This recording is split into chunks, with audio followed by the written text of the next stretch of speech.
ওই পাশটা ওই যে ওইটা হচ্ছে আমাদের অফিস রুম। ওই যে ওইখানে অফিস রুম। জায়গাটা কিন্তু অনেক ভালো। দেখি সব। আচ্ছা, তো ভালো থাকেন সব। না, এখানে আসা নয়, একটা আসা নয়, আজকে নদী আসছে। হ্যাঁ, নদী আসছে, আমি আসছি, আর হলো আরেকটা আছে নতুন। নতুনও না, পুরানো, সেরকম না। কোথায় এটা? অনেকদিন পর গ্রামের বাড়িতে আসলাম। গ্রামের লোকেশন ভালোই লাগে। শহরে এতদিন ছিলাম, গ্রামে ঘুরতে আসলাম। এই যে আমাদের বাড়ি দেখতে পাচ্ছেন, এই যে এই পাশ দিয়ে ফুলের গাছগুলো আছে, ওই পাশে বাগান আছে, ওই পাশটা একটা পুকুর পাড় আছে, সুন্দর একটা পুকুর। হ্যাঁ, যে পুকুরে মাছ ছাড়া হয়, আমরা মাছ চাষ করি।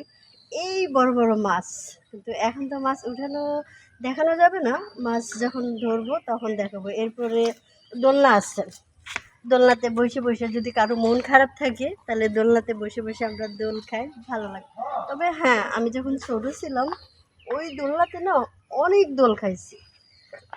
আর এই যে এই যে এই যে গাছগুলো দেখতেছেন, এগুলো কিন্তু আমার নিজের হাতে লাগানো। দেখছেন, এগুলোতে ফুল হয় না, জাস্ট দেখতে অনেক সুন্দর। আবার মাঝে মাঝে ফুল হয়, এই যে অনেকগুলো ফুল হয়, এই যে ফুল ধরছে, ভালো লাগে এগুলা দেখতে। আর ওই পাশটা আছে বসার জন্য সুন্দর একটা জায়গা। আমরা কয়েক বন্ধু বান্ধব সবাই মিলে ওইখানে বসে অনেক আড্ডা দিই। আসুন আপনাদেরকে দেখাই জায়গাটা, বসে কীভাবে আড্ডা দেওয়া হয়। আমাদের বাড়িটা কিন্তু অনেক সুন্দর। আমাদের এই বাড়িতে একবার যে আসবে সে আর এখান থেকে যেতে চাইবে না।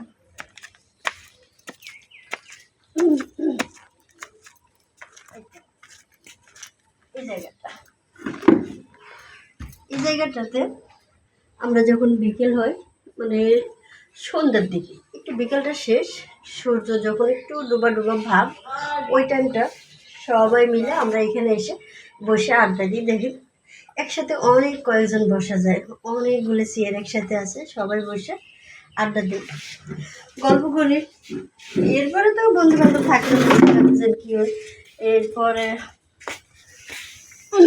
ওই যে পুকুর পাড়টা আছে, ওদিক দিয়ে একটু হাঁটাহাঁটি করা হয়। পুকুরে যখন দেখা যায় যে বেশি গরম, অতিরিক্ত গরম পড়ছে, ওই সময় পুকুরের পানিতে আমরা গোসল করি। পানিটা কিন্তু অনেক ভালো। আর যখন বৃষ্টি হয়, বৃষ্টির সময় একেবারে পানিতে ভরপুর থাকে। তবে আমি কিন্তু সাঁতার পারি না, আমার পুকুরে গোসল করতে একটু ভয় লাগে। ছোটো যখন আমি এইটুকু ছিলাম, এতটুকু, ওই সময় একবার না পুকুরে পড়ে গেছিলাম। বসে যাবার পরে তো সাঁতার পারে না, উঠতে পারে না, পানি খেয়ে পেট এরকম হয়ে গেছে আমার। পরে সবাই মিলে ধরে উঠে যেতে যেতে পানি বের করছে।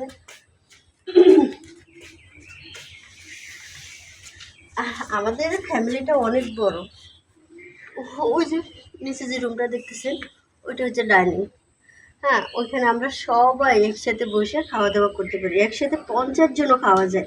এত বড় একটা ডাইনিং করছে যাতে 50 জন একসাথে বসলেও কোনো সমস্যা নয়, একেবারে বিয়ে বাড়ির মতো লোকজন একসাথে বসে খাওয়া যায়।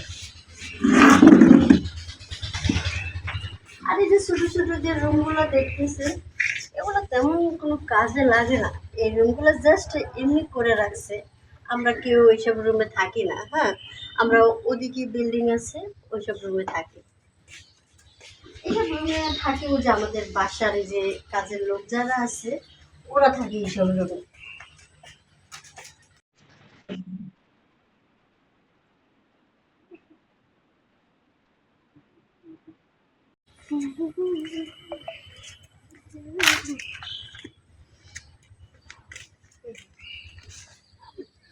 আমাদের গাছে, আমাদের গাছের আম, এই যে এটা তো ছোট, কয়েকদিন পরে বড় হবে, এত বড় বড় আম হবে, এগুলো পাকবে। এই যে কতগুলো আম গাছ ধরছে, অনেক বড় বড় আম হয়। আম যখন পাকে একেবারে হলুদ, এখন তো আমের কালারটা সবুজ, আম পাকার পরে এর কালারটা হবে একেবারে হলুদ কালার, দেখতে অনেক সুন্দর।